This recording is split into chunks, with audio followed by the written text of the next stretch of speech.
தமிழ்நாட்டு அரசியல் ஜல்லிக்கட்டில் இளங்கன்றாக துடிப்புடன் நுழைந்திருப்பவர் இவர்.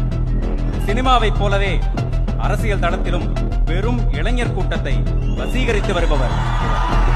மத்தியில் ஆளும் கட்சியை கொள்கை எதிரி என்றும் மாநிலத்தில் ஆளும் கட்சியை அரசியல் எதிரி என்றும் தெளிவாக அறிவித்துவிட்டு இருவருடனும் ஒரே நேரத்தில் மோதுவதற்கு பெரும் துணிச்சல் வேண்டும்.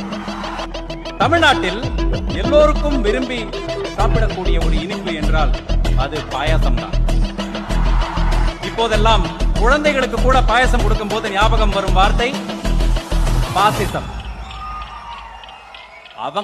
அவங்க செஞ்சா பாசிசம், நீங்க செஞ்சா பாயசமா என்ற அவரது வைரல் பேச்சுடன் தன் கட்சியின் முதல் மாநாட்டில் முழக்கம் எழுப்பி அதன் பின் முதல் பொது நிகழ்ச்சியாக விகடனின் மேடைக்கு வந்திருக்கும் தமிழக வெற்றி கழகத்தின் தலைவர்